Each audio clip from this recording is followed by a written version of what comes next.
IPL 2025 হওয়ার আয়োজন কথা, সেই নিলামের আগেই কজন ক্রিকেটারকে ফ্র্যাঞ্চাইজিরা ধরে রাখতে পারবেন, কত টাকায় করে বা বরাদ্দ থাকবে তাদের জন্য, এসব নানা বিষয়ের বহুদিন ধরেই জল্পনা চলছিল। অবশেষে সেই জল্পনা অবসান ঘটল, হলো সরাসরি ঘোষণা। তোমরা যদি 2025 আইপিএল দেখার জন্য এক্সাইটেড থাকো তাহলে চ্যানেলটিকে এখনই লাইক করে সাবস্ক্রাইব করে রাখুন। শনিবার আইপিএল গভর্নিং কাউন্সিলের বৈঠক হওয়ার কথা ছিল। সেই বৈঠকের পরেই নিলামের পার্স থেকে কত টাকা বরাদ্দ করা হয়েছে তা সবটাই জানিয়ে দেওয়া হলো। 2025 থেকে 2027 পর্যন্ত আইপিএলের নানা নিয়মাবলী নির্ধারণের জন্য এই বৈঠকটি বেঙ্গালুরুতে আয়োজন হয়েছিল। সেই বৈঠকের পর একাধিক বড় সিদ্ধান্ত নেওয়া হয়েছে। গত মৌসুমে মোট 6 জন ক্রিকেটারকে আইপিএলে ফ্র্যাঞ্চাইজিগুলি ধরে রাখতে পারবে। এই ক্রিকেটারদের সকলকেই যে রিটেনশনের মাধ্যমে ধরে রাখতে হবে তা নয়, রিটেনশন এবং আরটিএম কার্ড মিলিয়ে ফ্র্যাঞ্চাইজি মোট 6 জন প্রাক্তনীকে দলে রাখতে পারবে।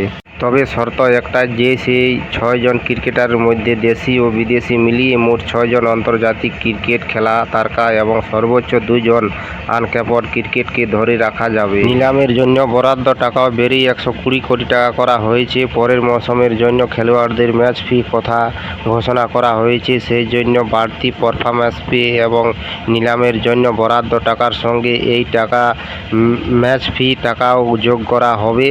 পরের মৌসুমের জন্য এগুলি সব যোগ করে এক ফ্র্যাঞ্চাইজি সর্বাধিক 146 কোটি টাকা খরচ করতে পারবে, যেখানে এই মৌসুমে সেটা ছিল 110 কোটি টাকা। এই স্যালারি কাপ প্রতি বছরে বাড়বে।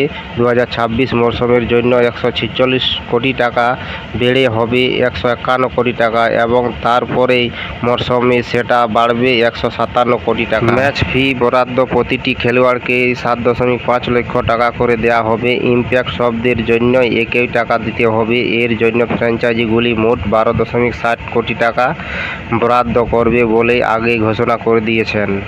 রোহিত কোহলিদের বিরুদ্ধে তথ্যের আসন্ন 3 মৌসুমের জন্য ইম্প্যাক্ট সবের নিয়ম অব্যাহত থাকছে। বিদেশি ক্রিকেটারদের আইপিএলের মেগা নিলামের নাম নথিভুক্ত করতে হবে, আর তারা যদি না করে তাহলে পরবর্তী মৌসুমী নিলামের কিন্তু তারা নাম নথিভুক্ত করতে পারবে না। ক্রিকেটার যদি নিলামের কোনো দল কেনার পর সরে দাঁড়ান তাহলে তিনি পরিবর্তন 2 বছর নিলামে নাম নথিভুক্ত করতে পারবেন না। আরেকটি বড় ঘোষণা যার দিকে সিএসকে সমর্থকরা বেশি করে তাকিয়েছিল সেটি হলো আনক্যাপড ক্রিকেট নিয়ম। কারণ অবশ্যই মহেন্দ্র সিং ধোনি।